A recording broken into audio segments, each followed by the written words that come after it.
The worst has happened. I just got 7 minutes into making this video and somebody had called and I had to take the call. I hate that. So I'm constantly left weighing it, right? Should I hit accept and cancel my video, or should I hit decline? But I need to talk to this person. So I had to take the call. So woke up this morning and it was gloomy. I looked at the window. I didn't get home. I made good time last night. I left Northfield Park at 9:45. I made it here just a tick over 4 hours to my bedroom in Guelph from Northfield Park. Usually it's 4 and a bit, but clear sailing last night. I might have been speeding. I wouldn't have done that. But I made it here in just a tick over 4 hours, so it was awesome. Brought the car home. I'm gonna go back tomorrow to the Meadows, then stay overnight at the Meadows, go to the Meadows, and then hopefully make the qualifiers. I am going to be down to qualify my Jazz, but I'll be completely upfront with everybody. It's going to be a tight fit. Post time for my race is 2:05. It's usually a 2-hour drive, and there are cops everywhere on the Ohio Turnpike. You can't push it. So I need to get from the Meadows to Northfield Park in 2 hours. That's a tight fit. So not super optimistic I can go there, and we wanted to school a couple of horses too. I'll get there. Regardless, I'm going to do my best to get there. We'll see how it works out. So yes, last night was fantastic. Finished third. I thought just a hair flat, but it could have been the weather, right? Maybe everybody was a hair flat. It was a miserable, rotten night. Much like this morning. Woke up this morning, right? Got to get going. Got to get to the barn. I looked out the window. Brr. You just get that feeling that it's freezing out. You know, and then I hear, so Nellie's mom had stayed over to take care of the kids in case I didn't get home in time, in case I was too tired and had to stay. So, you know, Danielle's been a lifesaver this sale season for sure. Her and Nellie have been super, super helpful. And it's nice because without them, Amy couldn't have went to Lexington. Without them, she likely couldn't go to Harrisburg. And she needed the break, and she enjoys the sales as much as I do. So Danielle and Nellie have been a super, super helpful pair. The dynamic duo for us for the sale season for sure. Yeah, I wake up and I hear the kids. It's cold out. Ugh, I just got this shiver. I just wanted to pull the blankets right over my head. So there was no barn. I didn't go to the barn today. Just checked in with everybody, made sure everything was all right. The babies don't need to go out in this miserable weather. I'll just tell you what it's like today. Raining, blowing, miserable, +8 at 1:30 in the afternoon. So how cold was it at 8? Oh my God. Oh my God, I got a race tonight. Listen, Mother Nature, we're gonna have a problem here in the near future if you keep doing this to me. London last week, Northfield last night, and now Mohawk tonight. Not cool. No. Anyway, yes was fantastic last night. As I said, maybe a little flat, but maybe everybody was because of the weather.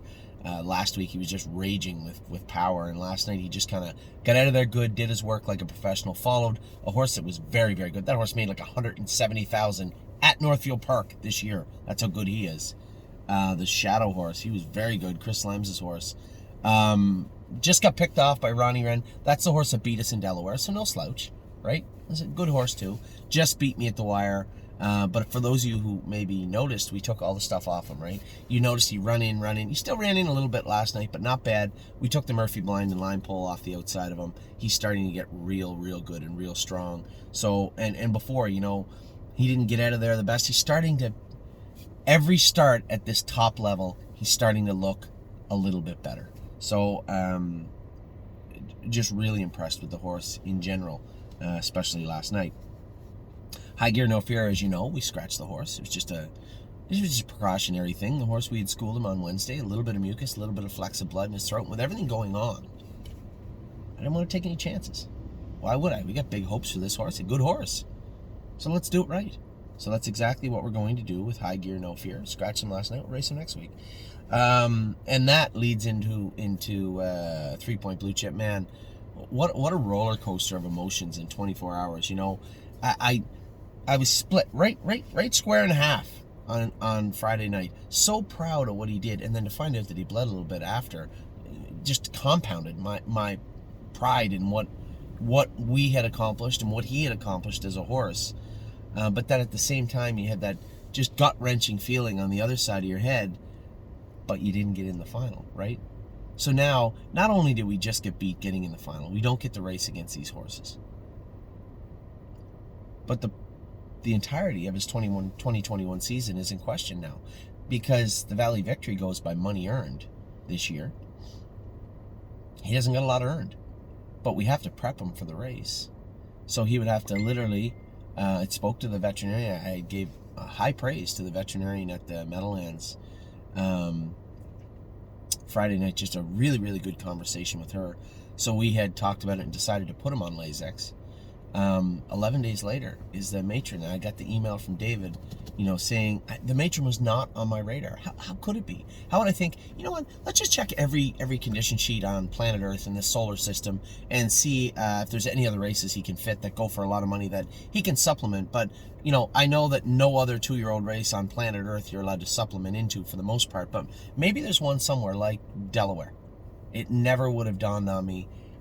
So I appreciate the help from our clients. It was a good catch by David nonetheless, and a perfect timeline. Here's a horse that can race. He did bleed in the elimination a little bit, but enough that we could put him on Lasix. He gets to have 11 days off to clean himself up, get his throat, his lungs under control, train him up on Lasix a little bit, and race him in the matron. Timeline is perfect. And then 16 days after that is the Valley Victory. So any money he made, instead of going into the Valley Victory with your, fingers crossed, hoping that a ton of horses don't enter, you get to take whatever purse money away with you and add that to your total, which could easily, as I said the other night, propel us into that top 10 standings. So,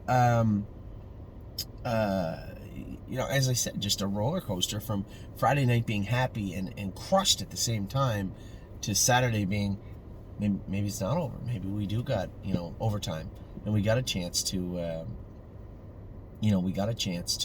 I guess it would be kind of like, watching the other team kick a field goal and seeing the guy miss it. It's kind of how it would be, right? We get another crack at it here, and I can tell you, by the way, Amy said 3-point Blue Chip's feeling. He's up for it, and we definitely are. The thing about a lot of those horses in the Breeders' Crown, they're getting tired, right? 9, 10, 11, 12 starts. Ours doesn't. Ours is fresh as daisy. So we're going into the matron, sharp as a tack. Now we get to race him on the medication Lasix for a horse that is bleeding a little bit. How good is he? How good can he be? I don't know, but I suspect we're about to find out. So 3-point Blue Chip. The supplement now, it's not all a slam dunk. The supplement is $20,000 US to race him for 160 added. Now I suspect that 20. I guess we get to race for our 20. That 20 is put on top. So in theory, I suspect we're going to race for $180,000, $190,000 on November the 4th. It should be good. Should be a good time. Some really weird rules surrounding the supplemental entries, but we're on the right side of them. So that's awesome. What else happened? What about I touched on this briefly in a video the other day. Warwi Roo, the brother to Warwi Yuri. I saw some shares of Warwi Yuri moving. There's 10 left. You may as well just go and clean them up. I mean, you're eventually going to. This is a better bred horse that just won the Open in 51 at the Meadowlands, is creeping into $1 million status. He's not there yet, but he looks like he's going to get there by the way he looked the other day. So Warwi Yuri, our horse by Cadabra, is a half-brother to Warwi Roo, who just won at the Meadowlands on Saturday afternoon for Bob McLaren Determination, and looked fantastic. So again, this only deepens our pool of pedigree here at the stable in 2021 heading into 2022. Not only do we have the full sister to Help Is On The Way, we also have the half-brother to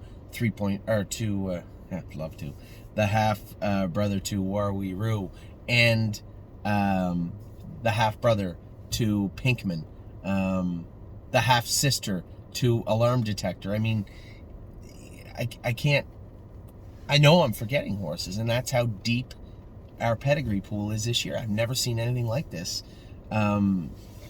This is where I wanted to be 5-6 years ago, and to be here, tangibly be here, looking at what we have, talking to you in the way I'm talking to you, it's definitely been a dream come true, that's for sure. What we've been able to establish and put together, the team we're putting on the field, so to speak, is impressive. To the fact that they did a story about me. You guys might have seen it on Harness Racing Update the other day. Murray Brown did a story on me, which I don't love. I'd rather people do the story on thestable.ca. You know, I might be the guy behind the stable, but I'm not the stable, right? One, you, our clients, are the stable. Two, my wife and I, Kelly Spencer, Curtis McDonald, Wendy, you know, even Eric, everybody, all our workers are the stable, right? That's the stable.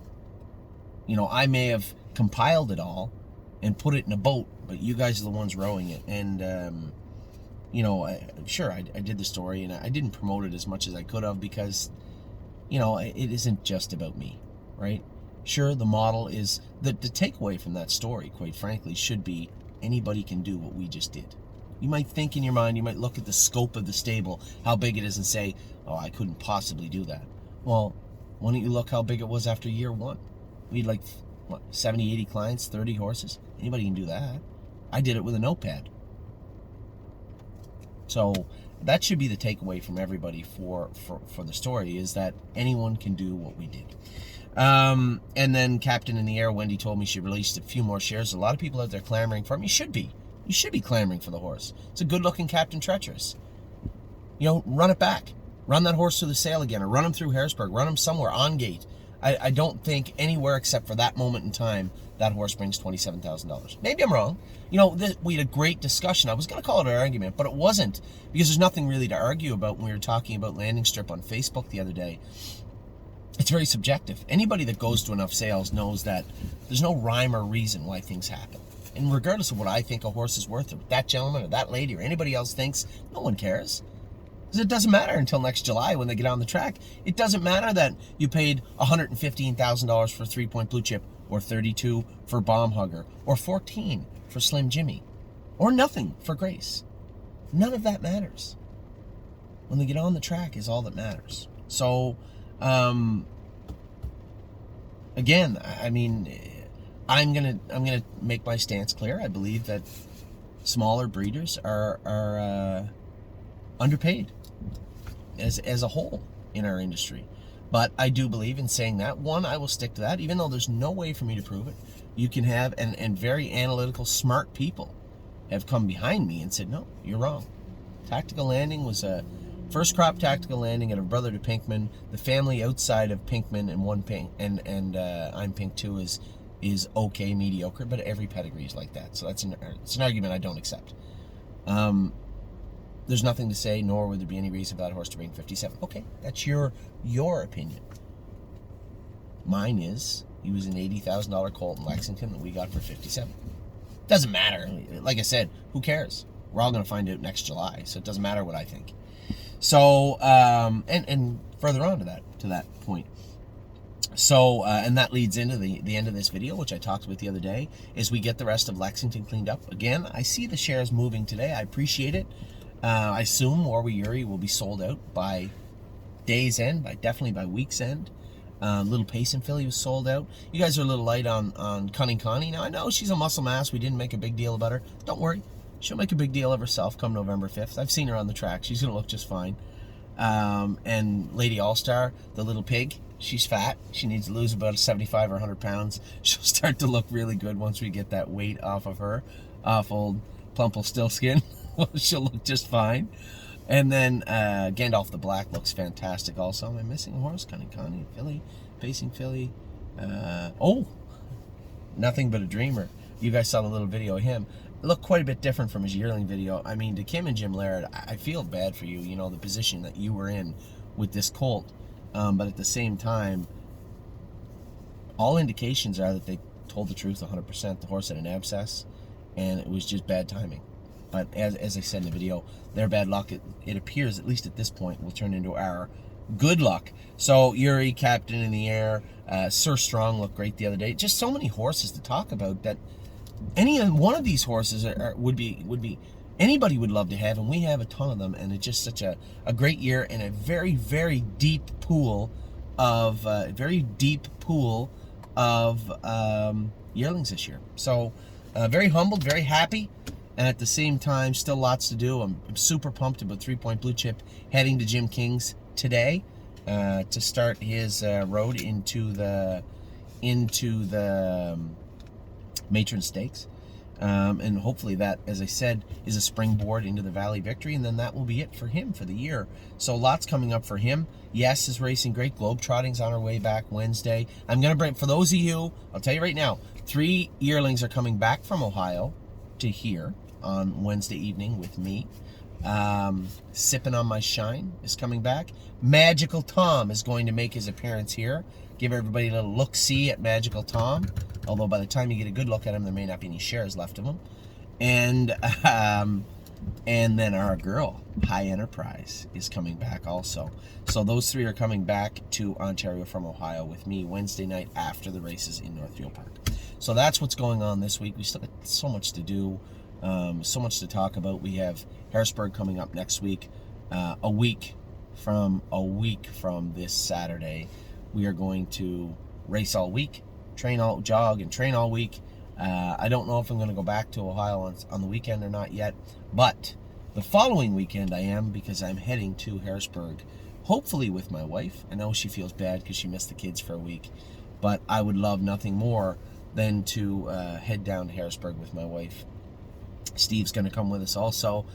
Any of our clients out there, John, anybody out there watching this video, if you want to attend Harrisburg, make it a point to come down. Come down. It's a great time.